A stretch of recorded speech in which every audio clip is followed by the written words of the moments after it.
Olá, estamos iniciando mais um programa Literatura Local, uma parceria entre a TV Câmara de Passo Fundo e a Academia Passo Fundense de Letras. E hoje nós vamos conversar sobre contação de histórias, sobre essa arte de encantar as crianças, um caminho para levá-las até a literatura e ao mesmo tempo também uma experiência única relacionada aí ao desenvolvimento humano. Afinal de contas, todos nós somos contadores de histórias, saibamos disso ou não, mas tem aqueles que contam de uma maneira mais profissional. E é para isso que eu quero conversar hoje aqui com a Jaqueline Drum. Tudo bem? Seja bem-vinda. Muito obrigada. Idealizadora da Casa Drum aqui em Passo Fundo, a gente vai falar um pouquinho depois sobre a Casa Drum. E vou falar também com o professor aí, de letras, escritor acadêmico da Academia Passo Fundense de Letras, professor Eládio Weschenfelder.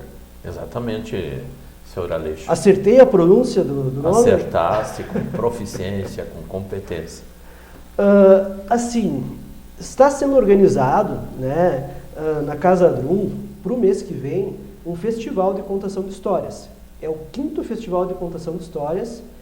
É um festival por ano que acontece? Isso, Então, 5 anos atrás, a Casa Drum criou o Festival de Contadores de Histórias, né? Essa é a nossa 5ª edição, e é realizado sempre no mês de junho. Esse ano vai acontecer dos dias 21 a 24 de junho. Como é que funciona a dinâmica desse festival? Assim, qual que é o principal objetivo, digamos assim?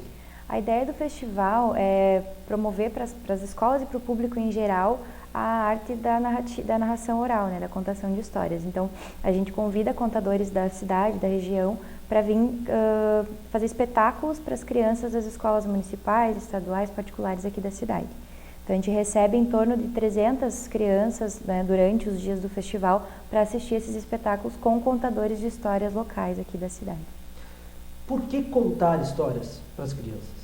Então, isso que a gente vai conversar hoje com o professor Eládio, vai falar um pouquinho mais. Porque, na verdade, assim, a gente tem toda essa questão do desenvolvimento infantil, que é uma coisa óbvia relacionada à literatura, à leitura, e a gente sabe que a gente vive num país cujo índice de leitura é muito baixo, alarmantemente baixo. Essa contação de histórias, ela tem esse objetivo de trazer a criança para o livro? Qual que é a ideia principal, digamos assim?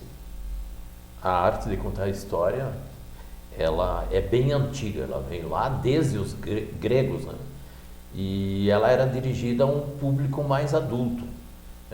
Tinha os aedós, que se chamavam, eles circulavam de cidade em cidade trazendo as novidades. Não havia internet naquele tempo, não havia rádio, não havia televisão, então eram os que anunciavam as últimas notícias e reuniam multidões que ficavam fascinados com o que ouviam.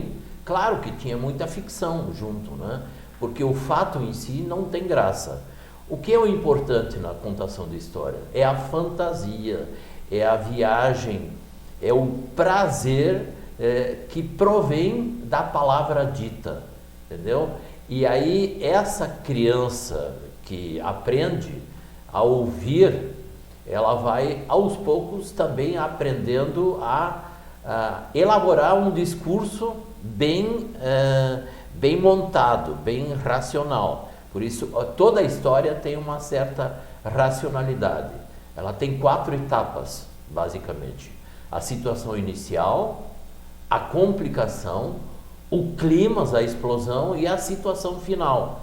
Então, essa lógica facilita a argumentação, facilita a memória e ela traz junto um certo prazer. Um prazer de ouvir histórias. Eu lembro que uma noite eu contava história para 3 crianças. Estranhamente, enquanto eu contava histórias, uma criança se levantou e pôs a mão nos meus lábios. Aí eu perguntei para ela: por que, Carlinhos, você põe a mão nos meus lábios? Ele disse: para pegar tuas palavras, são tão boas, entendeu? E aí eu achei isso muito significativo, porque a palavra ela tem uma realidade por detrás, mas ela em si ela é superficial, ela é apenas uma sonoridade, ela é apenas um símbolo. E aí a gente entra nesse mundo das palavras que também reflete o mundo exterior. Por isso que a criança que ouve histórias, especialmente no ambiente familiar, e depois se estende para o ambiente escolar, ela é conduzida ao universo da lógica, o universo do conflito, e ela consegue futuramente elaborar isso. Quando o contador de histórias desaparece, ela ainda tem um recurso. Ela vai procurar história no livro. Por isso a importância de se contar histórias. Forma um futuro leitor. Forma um futuro leitor e ao mesmo tempo também assim, né, perguntando para vocês dois que são, né, dessa área, a contação de histórias ela também tem um valor em si mesmo, né? Uma própria experiência eu acho que ela oferece para a criança, né? Porque afinal de contas os recursos dela não vou dizer que são superiores ao do livro, não, da leitura, mas são diferentes do livro, né? São realidades diferentes que oferecem aspectos diferentes e tão importantes, e um é tão importante quanto o outro, isso. Sim. Sabe que o professor falou, né? A gente ouve histórias desde que a gente é criança, né? Desde que a gente nasce, os pais contando historinhas. Então, quando veio para nós a ideia, por exemplo, do festival ali, que o Gabito, que é meu parceiro lá na Casa Drum, trabalha comigo desde o início, ele veio com essa ideia do festival como um resgate mesmo, sabe? A gente está muito acostumado a assistir espetáculos de teatro, espetáculos de música, de outras áreas, mas a narração oral estava sendo um pouquinho esquecida. E o quanto isso é rico, olha quantas coisas importantes o professor falou aqui, né, que estimula a criatividade, a oratória, então vários fatores para a criança, além de realmente trazer isso do livro, né? Então eu contei uma história, onde é que está essa história que você acabou de ouvir? Ela está lá no livro. Então a criança que ouviu aquilo, que se encantou com aquilo, vai querer procurar por isso também. Então mais ou menos esse caminho. Eu como professor tenho experiência em sala de aula. Eu já apliquei, comecei a estudar um pouco a técnica do storytelling, né? De contar as histórias na sala de aula. E a gente percebe que a história realmente ela capta muito mais a atenção das pessoas do que simplesmente passar o conteúdo diretamente. Nas aulas de filosofia, literatura, não sei se o senhor como professor também fazia essa prática de contar histórias. Aliás, eu lembro que eu conheci o senhor há muitos anos, né? Conheci quando eu era um gurizinho, lá na UPF, recém havia entrado na UPF, e o senhor me disse que era um contador de histórias, né? Eu perguntei se era um professor de histórias. E o senhor falou, não, eu sou um contador de histórias. Nem se lembra, né? Eram tantos, né, Alex? Eram tantos. Se você era estudante, mesmo do curso de História, não, né? De Filosofia. Filosofia. Mas eu achei que o senhor fosse professor de História. Eu perguntei, o senhor é professor de História? Aí o senhor era aquela malandragem toda. Não, eu sou um contador de histórias. Exatamente. E aí ele mostrei um texto que eu estava escrevendo, que era um texto horrível, às vezes, aliás. Hoje eu percebo isso muito bem. Aí tu me ajudou a corrigir o texto lá. Na verdade, assim, quem escreve é um contador de histórias, especialmente quem escreve narrativas, né? E mesmo o verso, na forma de prosa, são profundos conhecedores da técnica de se contar histórias. Por exemplo, eu fiquei impressionado quando eu ouvi pela primeira vez o mito da caverna do Platão. Na verdade, é uma alegoria e também uma forma de conto que explica a alienação a que as pessoas estão submetidas, né? E explica isso até hoje, né? Quer dizer, uma história que há 2.500 anos, mais ou menos, continua tendo efetividade. Né? Porque ela tem muita significação. Né? Toda criança, eu lembro do meu filho, ele pedia para eu contar novamente, mais uma vez, outra vez, me conta a história do mito da caverna. E não ia dormir sem que eu contasse uma história. Ele ficava me aguardando, como eu dava aula à noite na universidade, eu voltava sempre 11h30, meia-noite, e ele ficava me esperando. E ele queria duas coisas do pai dele. Queria ouvir mais uma história e queria também que eu fizesse massagem nas costas dele. Então ele queria a minha presença duas vezes, senhor Aleixo. Uma, a presença física, que ele queria sentir o prazer de ter o pai ali fazendo massagem. E a outra de ouvir uma bela história para ser introduzido ao mundo dos sonhos, ao mundo da fantasia. Ele não conseguia dormir sem ouvir uma história. Então, é uma espécie de fascinação que se inicia até na vida intrauterina. A mãe pode contar histórias, pode colocar textos musicados, e a criança ela vai aprendendo a ouvir esse mundo, a ouvir, ler o mundo a partir dos ouvidos, dos olhos, dos sons. E ela vai se tornar muito sensível ao mundo exterior a partir desse momento. Portanto, a criança que não ouve histórias na infância, não ouve histórias na escola, são poucos os contadores de história profissionais, né?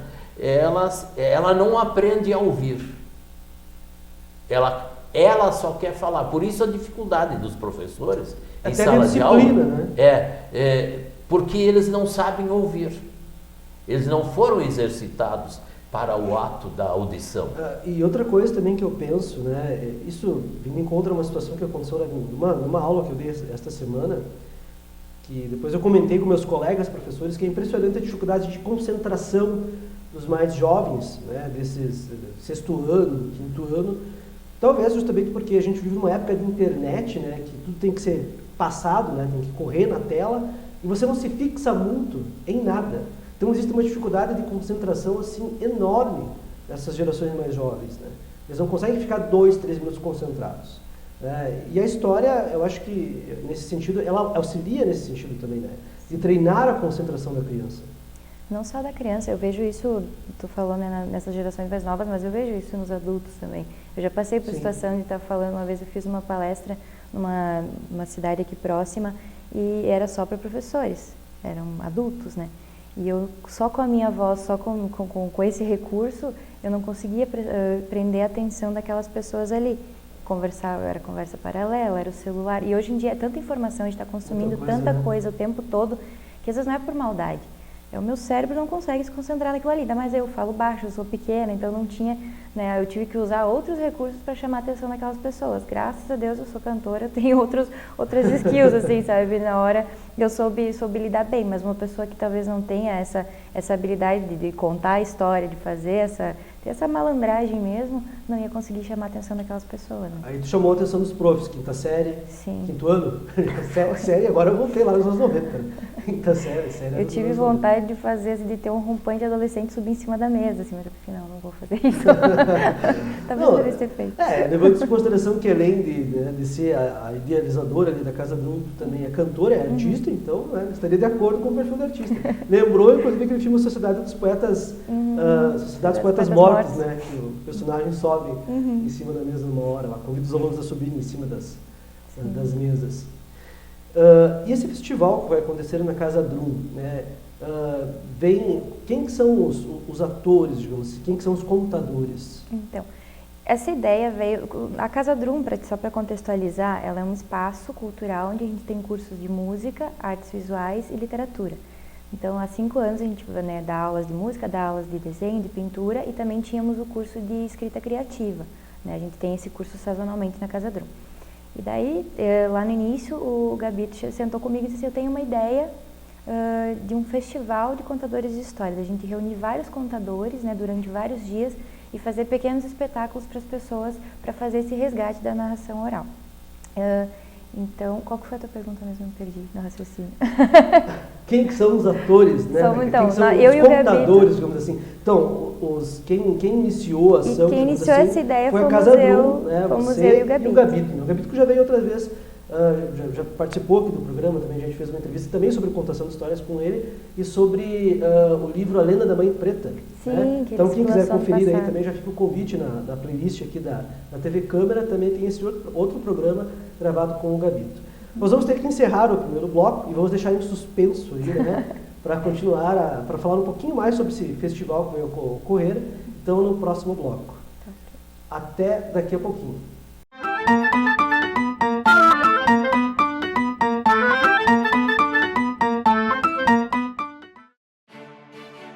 A Câmara de Vereadores é a Casa do Povo. Aqui são criados, votados e aprovados os projetos de lei que definem o rumo e o futuro do nosso município. A Câmara de Vereadores também exerce a função fiscalizadora, supervisionando as ações e decisões do Poder Executivo. Faça parte das decisões. Quando a comunidade participa, a cidade cresce. E as conquistas são de todos. Câmara de Vereadores de Passo Fundo.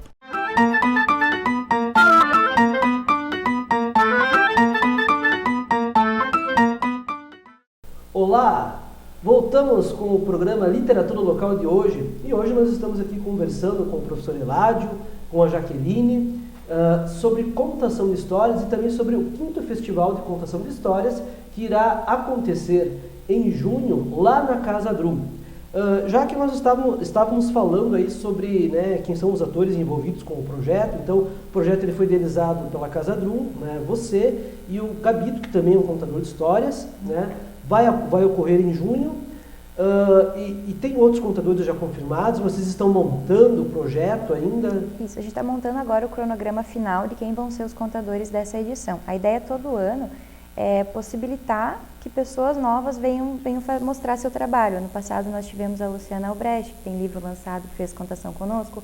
Tivemos a Cris Moraes também. Então esse ano vão ser outros contadores que vão participar, inclusive o professor vai participar conosco esse ano. O professor foi desafiado no programa, no intervalo, né? Foi desafiado a participar também. Por livre e espontânea pressão, ele né? vai inclusive participar. frente às câmeras, né, professor? Nós fizemos o convite para a PL. Esse ano, na verdade, é o nosso primeiro ano onde nós nos aproximamos da Academia Passo Fundense de Letras, né? Eu tive esse primeiro contato, então, primeiro ano que, inclusive, a abertura do festival esse ano vai ser lá na AP Letras, né? Sim, sim. Não, mas que interessante, vai ser a abertura na Academia Passo Fundense de Letras, então. Isso, e mais perto, a gente faz um outro programa, inclusive convidando novamente, né, o pessoal para participar. Aí eu trago o cronograma completo. Nós estamos aqui só começando um aquecimento, digamos assim, né? Já que... Posso lhe chamar de Jaque? Claro. Já que você também é cantora, né? Sim. Né? Como é que é aí a mistura, digamos assim, da oralidade da contação de histórias? Você conta histórias também? Não, eu sou cantora. Eu sou formada em música, né, aqui pelo PF desde 2012. E eu sempre tive contato, assim, tanto que a Casa Drum ela é uma casa das mais variadas artes, né? Sempre tive muito contato com música, com artes, com literatura. Quando eu era criança, agora eu vou contar uma história, eu não sou contadora de história, eu vou contar uma história. Quando eu era criança eu participava... Então é contadora de história. Pode você profissional, mas é contadora de história. Todos somos, no fundo, né? Eu participava de um projeto que era aqui da prefeitura, que era o Coral das Escolas Municipais. E nessa época existiam vários projetos, né, era Educar com Arte, era um projeto que a prefeitura tinha. O meu era do coral, tinha um projeto de dança, tinha um projeto de flauta doce e tinha um projeto de contadores de história. Então eu cresci vendo isso. Eu via outras crianças da minha idade contando histórias nas escolas, inclusive na minha, eu estudei no São Luís Gonzaga, né? E para mim aquilo era muito encantador. Então quando o Gabriel me trouxe a ideia de trazer o festival ali para Casa Drum, eu pensei, claro, com certeza vamos fazer isso, né? E eu não tenho, né? Eu não tenho livros escritos, não tenho essa parte da literatura na minha formação, mas eu sempre a gente faz, eu e o Gabito, alguns espetáculos onde a gente une música e literatura. Ele traz os contos e eu trago os cantos. Inclusive esse mês, agora em maio, a gente vai fazer dias 19 e dia 20, 2 sessões desse espetáculo chamado Contos e Cantos. Nesse espetáculo, dessa vez, a gente vai falar de amor, então vão ser músicas que falam de amor e contos que falam de amor. Mas a gente já fez outros espetáculos também, nós fizemos, o primeiro que eu fiz com o Gabito era só Machado de Assis, eu cantei Cartola. E o segundo que a gente fez foi um espetáculo dedicado a Carmen Miranda, nós fizemos, chamava Adeus Batucada, foi em comemoração ao aniversário da Carmen Miranda, eu fazia canções dela e o Gabito contava contos brasileiros e portugueses. Então a gente sempre está tentando mesclar música e literatura. Misturar a música com a contação, né? Mas olha que bacana, fica um espetáculo maravilhoso, imagina, né? Uma pergunta agora. Nas escolas, eu percebo assim que o gênero favorito dos pré-adolescentes ali, né? Nos anos iniciais, dos pequenininhos, e também nos anos finais, ali, que são os pré-adolescentes, eles adoram o horror. Adoram histórias de horror. Horror, assim, quando tu vai fazer um projeto e deixa eles escolherem um livro, mostra um livro de horror, tem uma caveira na capa, tem um lobisomem, tem um vampiro, eles já, eles se interessam um monte. Por que essa fascinação? Por que vocês acham que tem essa fascinação pelo horror? Eu não sou psicólogo, Aleixo, mas eu entendo que esse mundo do horror, da maldade, da morte, do sofrimento, faz parte da preocupação deles. Eles não conhecem esse mundo na realidade, então há necessidade de se buscar uma experiência desse universo. Então, onde é que está a experiência disso? Está na contação de histórias, está no filme, está no livro, e, portanto, aí se atende essa expectativa. Eles precisam fazer essa experiência de um mundo que eles não conhecem. Por isso que eles buscam essas histórias, ok? E uma experiência segura. Sim. Não, uma experiência segura, porque é uma história de horror, você vai estar sentado numa poltrona confortável, na escola, numa cadeira. É uma maneira segura de você experienciar o medo. Né? E não é por nada, desculpe, não é por nada que a gente vê alguns extrapolando isso por influência das redes sociais, né? Jovens, adolescentes sendo assassinos. Né? No fundo, é uma desvirtualização daquilo que eles deviam aprender e entender, e eles partem para a prática. Entendeu? Sim, quer dizer, para deixar bem claro, né? É justamente a falta de leitura, né, e o consequente desenvolvimento da humanidade dentro deles mesmos que leva eles a praticar esses atos. Né? Não é porque eles leem histórias de horror que eles vão praticar esses atos. Não é. Pelo contrário, porque eles não leem. Eles não têm a experiência lúdica, né? Não têm a experiência ficcional daquilo que eles ainda não conhecem. À medida em que se conta história sobre esse universo que ainda é muito desconhecido, eles conseguem elaborar e entender a funcionalidade disso, entendeu? E aí o sujeito, por isso que se diz, a criança que ouve histórias, tanto no ambiente familiar como escolar, ela dificilmente se torna violenta. Sim, claro. Ela compreende como é que funciona o mundo, qual é o mecanismo da humanidade. E a violência é uma deformidade. Isso é um sinal, é indicativo de que não há ambiente de diálogo tanto na família quanto na escola. Na família, pai e mãe trabalham, sempre ausentes, entendeu? E na escola, a preocupação conteudística, né? Não há preocupação com a leitura, com a troca de ideias, tanto que nem há biblioteca, não há contadores de histórias, profissionais da história, não há bibliotecária. O que tu vai esperar de uma escola dessa? O que tu vai esperar dos alunos desses que não cultivam a sensibilidade para as coisas, não cultivam a humanização? Claro, né? E aí a gente tem o problema todo da indisciplina, que é uma resposta, né? Uma consequência dessa falta, dessa lacuna, né? Eu tenho uma visão um pouquinho diferente, assim, não, eu concordo, né, com várias coisas, mas assim, tu perguntou assim, por que os adolescentes principalmente se atraem tanto pelo horror, né? Pensa que é uma fase onde eles estão passando, é uma transição. Eu não sou mais criança e eu também não sou adulto. Então eu não sei o que eu sou, não sei quem eu sou, eu não me entendo. E o que a gente busca a vida inteira nas nossas relações, nos nossos contatos, é a identificação, né? A gente quer se sentir parte de algo, a gente quer se sentir parecido com algo. E nesse momento em que eu não me entendo, eu me sinto muito diferente, eu me sinto muito estranho, eu não faço parte desse mundo. Então o que eu busco? Eu busco aquilo com que eu vou me identificar. Então essas histórias de horror, essas histórias, ou de fantasia, enfim, esse mundo, ele é diferente, ele é estranho, ele é esquisito. E eu me identifico com aquilo nesse período, porque eu estou me sentindo esquisito, eu sou estranho, eu não faço parte desse mundo. Então eu vejo, na verdade, isso como uma oportunidade. Inclusive, eu comentei em off antes, né, que eu fiz o meu trabalho de conclusão de curso da faculdade falando sobre isso. Eu peguei na psicologia, peguei na música, peguei na arte, o porquê que o adolescente, o jovem, se interessa tanto pelo bizarro, usando isso como ferramenta para minha aula. Porque eu não vou conseguir chegar num 5º ano, 6º ano ali com um Beethoven, um Bach e fazer com que eles amem isso de cara. Eu preciso ter toda uma construção, um caminho. Mas se eu pegar, como eu fiz, eu peguei lá filmes do Tim Burton, que usa muito esse recurso do estranho, do bizarro, e ele traz composições incríveis, ele tem um compositor que trabalha com ele em todos os filmes. Ali eu consigo fazer com que os meus alunos se identifiquem um pouco com aquilo e venham um pouco mais para o meu mundo. A partir dali eles vão começar a se interessar por outras coisas. Então vai também um pouco do prof, da gente também buscar isso como um recurso e não ver só como uma coisa ruim, sabe? Não a gente também passou por essa fase, a gente também foi esquisito, a gente também procurou coisas estranhas, coisas diferentes, né? Depois a gente vai amadurecendo e aprendendo. Mas esse meu pensamento é mais por aí. E aí, quando a gente continua esquisito a vida inteira, como no caso daí? Aí vira é artista. problemático? Aí vira artista. Ótimo. Né, o meu gênero favorito é o horror, então continua esquisito, mas nossa senhora. Mas também aí tem um objetivo. O escritor ele procura atender a expectativa dos leitores, né? Se tu percebes assim, ó, eu posso vender, posso fazer sucesso com um livro sobre terror, tu vais escrever sobre o terror, né? Isso não significa que a gente cultiva, acha horror uma virtude. Não, tu vai atender uma expectativa de um público. A gente sempre escreve para alguém, primeiro para a gente. Mas aí é que está, primeiro para a gente. Aí, por que tu escreve? Isso me lembra muito um livro que eu li esses dias do Stephen King, que é o autor do horror mais, né? Vendido no mundo todo, e ele diz assim, as pessoas geralmente me perguntam por que eu escrevo horror, por que eu escrevo coisas tão horríveis. Aí ele diz assim, como se eu tivesse opção. Assim, eu não tenho opção, é o que eu sei escrever, o que eu gosto, é o que eu escrevi desde sempre.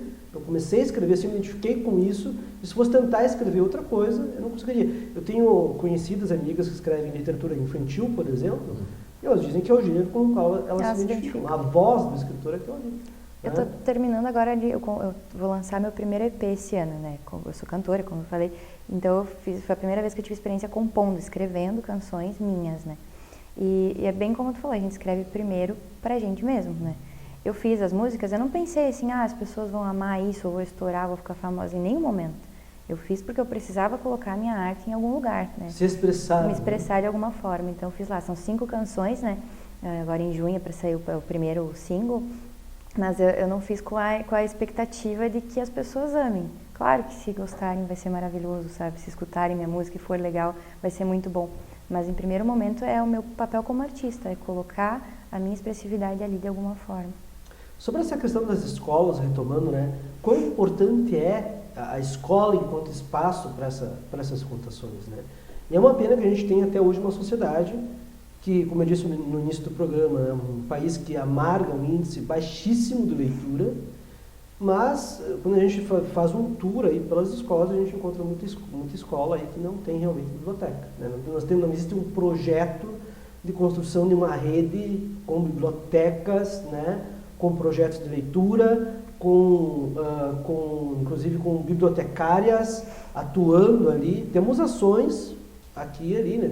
Temos outras ações, tem ações aí muito boas, por exemplo, da Biblioteca Pública Municipal aqui de Passo Fundo, né? Que faz todo um trabalho de contação e tudo mais, leva os alunos na Biblioteca Pública, mas não existe um projeto, né? Aqui, eu diria até que na maioria das cidades brasileiras não existe isso, né? A gente não chegou, enquanto política pública, nesse ponto de perceber, de fato, a importância das contações e a importância de ter uma rede de bibliotecas escolares, né? Bem organizada, né? Ter um bibliotecário em cada escola. Exatamente. Leixo é lamentável, mas não temos um projeto nacional de incentivo à leitura. Não existe um projeto estadual de incentivo à leitura e são raros os municípios que têm projetos municipais de promoção da leitura. Temos a experiência de Picada Café, tivemos aí na região de Passo Fundo as jornadas literárias, Autor Presente, o mundo da leitura, mas em função dos desdobramentos históricos e políticos, a coisa anda meio contida, né? Alguma coisa deverá acontecer para tornar o brasileiro um sujeito mais criativo, mais humanizado, porque nós somos um país de múltiplas culturas. Inclusive agora nós estamos tratando de um diálogo entre duas formas artísticas, né? Uma a musical e a outra a literária. E aí entra em questão a contação de histórias dialogando com a musicalidade. Isso é ótimo, isso tem um aspecto interdisciplinar e polifônico, como diria, né, o Mikhail Bakhtin, né, o diálogo entre as diferentes disciplinas, diferentes áreas. Isso é ótimo. Nós estamos indo aí para o final do programa, né? Então eu queria agradecer a presença da Jaqueline. Nós vamos voltar aqui para fazer a divulgação depois do do 5º Festival de Contação de Histórias. Mas eu quero encerrar o programa com uma contação do professor Eládio aqui, rapidinha, né? Que é sobre aquele caso em que o senhor foi expulso da escola por contar uma história. Como é que é isso aí? Caros telespectadores, eu estudava numa brizoleta no interior do município da fronteira com a Argentina. E essa brizoleta, ela foi uma escola construída pelo governo Brizola. E vinham professores de diferentes áreas. Até que um dia aparece em sala de aula uma professora noiva, linda, maravilhosa, mas ela não tinha preparado o conteúdo. E ela trouxe um quadro de pintura e pediu que a gente escrevesse uma redação sobre aquele quadro de pintura. E que valeria nota, valeria uma prova. Aí eu escrevi a história de um adolescente e de uma pré-adolescente que deveriam ir atravessar uma pinguela muito perigosa, é um quadro religioso. E aí esses dois adolescentes foram convidados pelos pais a irem colher as frutas no outro lado da pinguela. E foram, e ela subiu na árvore e jogava as frutas para o primo.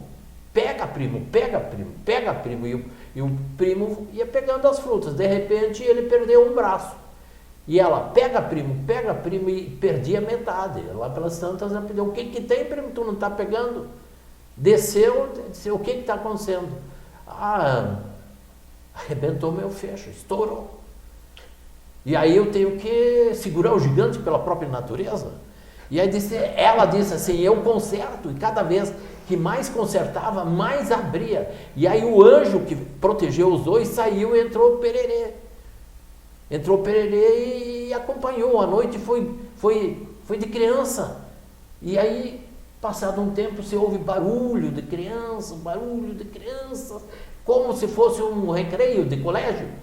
Na verdade, são os filhos dos dois.